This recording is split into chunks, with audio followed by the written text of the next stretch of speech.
Free बीज या मुफ्त की रेवड़ी या फिर जन सेवा, आप इसे जो भी कहें, आज की राजनीति में ये काफी लोकप्रिय हो चुका है। चुनाव के समय तमाम राजनीतिक दल अपने घोषणा पत्र में जमकर फ्री योजनाओं की घोषणा करते हैं।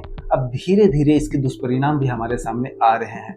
फ्री मेडिकल और फ्री एजुकेशन तक तो ठीक था, लेकिन हमारे देश के राजनीतिक दलों ने अपने चुनावी घोषणा पत्र में free sari, free colour television, free laptop, free scooty जैसी और फ्री वॉशिंग मशीन तक की कई घोषणाएं की हैं।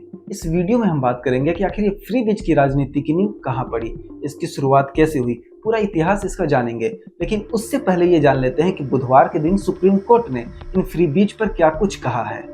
बुधवार के दिन सुप्रीम कोर्ट ने फ्री बीज पर सख्त टिप्पणी की और अपनी टिप्पणी में सुप्रीम कोर्ट ने कहा कि अब लोग काम नहीं करना चाहते क्योंकि आप उन्हें मुफ्त राशन दे रहे हैं, बिना कुछ किए हुए आप उन्हें पैसे दे रहे हैं। सुप्रीम कोर्ट ने इस दौरान केंद्र सरकार से पूछा, इन लोगों को समाज की मुख्य धारा से जोड़ने के बजाय क्या आप मुफ्त की योजनाएं लागू करके परजीवियों की जमात नहीं खड़ी कर रहे हैं।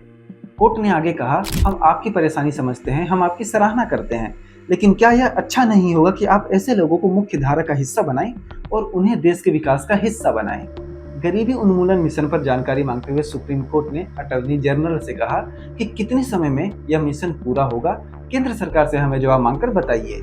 इसके जवाब में अटॉर्नी जनरल आर वेंकट रमणी ने कहा कि केंद्र जल्द इस मिशन को पूरा करेगा। इसमें शहरी बेघर के लिए घर जैसी व्यवस्था और अन्य मसले भी शामिल हैं। दरअसल ये पहली बार नहीं है जब सुप्रीम कोर्ट ने फ्री बीज पर सख्त टिप्पणी की है।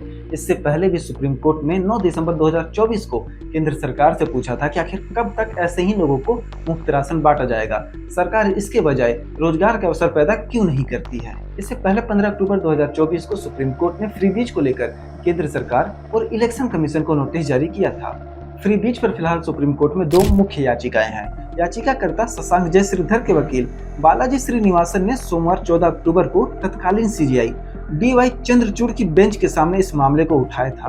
उन्होंने कहा था कि विधानसभा या आम चुनाव के दौरान राजनीतिक दलों का फ्री का योजना का वादा करना जनप्रतिनिधित्व अधिनियम 1951 के तहत रिश्वत या वोट का प्रलोभन माना जाए।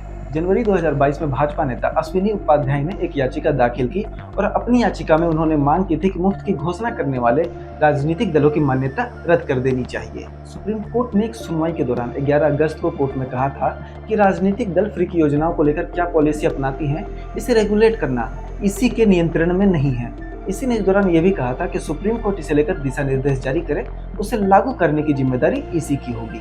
अब बात अगर हम चुनाव में फ्री बीज की घोषणाओं की करें तो इसका इतिहास भी 70 साल पुराना है। 70 साल पहले से ही हमारे राजनेता अपने चुनावी भाषणों में, चुनावी जिक्र में, चुनावी घोषणा पत्र में फ्री बीज का जिक्र करते रहते थे। 1954 से 1963 के दौरान मद्रास स्टेट के सीएम के कामराज ने स्कूली छात्रों को मुफ्त एजुकेशन के साथ साथ ही मुफ्त भोजन देने की स्कीम लागू की थी। 1967 में डीएमके के नेता KN अन्नादुराई ने तमिलनाडु चुनाव में 4.5 किलो चावल देने का वादा किया था।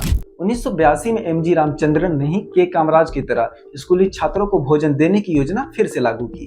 1980 के दशक में आंध्र प्रदेश के सीएम NT रामाराव ने 2 रुपए में 1 किलो चावल देने की योजना लागू की थी। 1990 के दशक में तमिलनाडु की राजनीतिक दल अन्नाद्रमुक की नेत्री जयललिता ने इन सभी को पीछे छोड़ते हुए कुछ अलग ही घोषणा कर दी। उन्होंने मुफ्त साड़ी, मुफ्त टेलीविजन, प्रेशर कुकर और वॉशिंग मशीन जैसे वादे किए थे। मुफ्त बिजली देने के वादे भी आजकल तमाम राजनीतिक दल अपने चुनावी घोषणा पत्र में करते हैं। 1990 के दशक में मुफ्त बिजली बिल योजना की शुरुआत अकाली दल की सरकार ने पंजाब में की थी।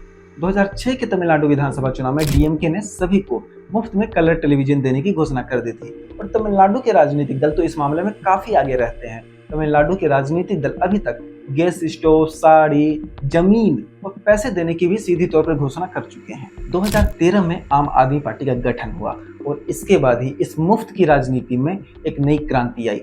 इसकी शुरुआत अरविंद केजरीवाल ने फ्री एजुकेशन, फ्री बिजली और फ्री पानी के साथ की थी, लेकिन बाद में इसका दायरा बढ़ता गया और महिलाओं को बस में फ्री यात्रा तक इसमें शामिल हुआ। इन्हीं योजनाओं के दम पर आम आदमी पार्टी ने 3 बार दिल्ली की सत्ता पर अपनी धाक जमाई, दिल्ली की सिंहासन पर बैठे हैं। 2022 में पंजाब में भी आम आदमी पार्टी सत्ता में आई और 1 जुलाई से हर घर को 300 यूनिट बिजली बिल मुफ्त देने की योजना को भी लागू कर दिया। 1 अप्रैल 2022 में हिमाचल प्रदेश की कांग्रेस सरकार ने मुफ्त बिजली और मुफ्त पानी की योजना को अपने यहाँ लागू कर दिया। गुजरात की भाजपा सरकार ने भी हाल ही में गुजरात के 4000 गांवों को मुफ्त वाईफाई देने की भी घोषणा की है। अभी तक मुफ्त की राजनीति का दायरा काफी बढ़ चुका था, तमाम राजनीतिक दल इसमें शामिल हो चुके थे। अरविंद केजरीवाल ने तो मुफ्त की राजनीति में क्रांति की, लेकिन मध्य प्रदेश के तत्कालीन चीफ मिनिस्टर शिवराज सिंह चौहान ने मुफ्त की राजनीति में एक नए युग का उदय कर दिया, एक नए युग का आगाज कर दिया। उन्होंने महिलाओं को आर्थिक सहायता के नाम पर पैसे देना शुरू कर दिया। शिवराज सिंह चौहान खुद को मध्य प्रदेश की महिलाओं का भाई बताते हैं और बच्चों का मामा बनते हैं, और इसी आधार पर उन्होंने अपनी बहनों को पैसे देना शुरू कर दिया। और उनकी इस राजनीति ने पूरे देश में धीरे धीरे अपनी पहचान स्थापित कर ली, और आज सभी राजनीतिक दल महिलाओं को पैसे देने की राजनीति करते हैं, और ये आज भारतीय राजनीति में महिला को एक अलग वोट बैंक के रूप में स्थापित कर चुका है। तो अब चुनाव के दरमियान तमाम राजनीतिक दलों के घोषणा पत्र में आपको एक चीज कॉमन देखने को मिलेगा, और वो है महिलाओं को दी जाने वाली आर्थिक राशि। हालांकि अब इसके दुष्परिणाम भी धीरे धीरे सामने आ रहे हैं। महाराष्ट्र की बात कर ले तो महाराष्ट्र में इतनी महिलाएं हैं जिन्हें पैसा दिया जा रहा है, उसका जो व्यय आ रहा है वो महाराष्ट्र सरकार की आय से भी ज्यादा है। अब महाराष्ट्र में इसी वजह से विकास कार्य भी ठप पड़ते जा रहे हैं, विकास कार्य भी रुकते जा रहे हैं। दरअसल महाराष्ट्र में ठेकेदारों का 89,000 करोड़ रुपए बकाया है, और उन्होंने सरकार को चेतावनी दी है कि अगर उनके बकाये का भुगतान नहीं किया जाता है तो महाराष्ट्र में जितने भी डेवलपमेंट प्रोजेक्ट चल रहे हैं उन सभी को रोक देंगे। अब ये मुफ्त की राजनीति कहाँ पर समाप्त होगी, इस पर रोक कहाँ लगेगी और इस पर रोक कौन लगाएगा, ये तो देखने वाली बात है, ये तो भविष्य के गर्त में है। लेकिन जब तक इस पर रोक लगेगी उससे पहले काफी हद तक संभावना है कि राज्य के और देश के आर्थिक हालात काफी खराब हो जाएंगे। देश में महंगाई भी बढ़ रही है, और इसके पीछे की एक वजह ये मुफ्त की घोषणाएं भी हैं। तो आपको ये वीडियो कैसी लगी, अपनी राय हमें कमेंट बॉक्स में जरूर बताइएगा। लेटेस्ट खबरों के लिए, लेटेस्ट अपडेट्स के लिए वयम भारत के यूट्यूब चैनल को सब्सक्राइब कर लीजिए। धन्यवाद।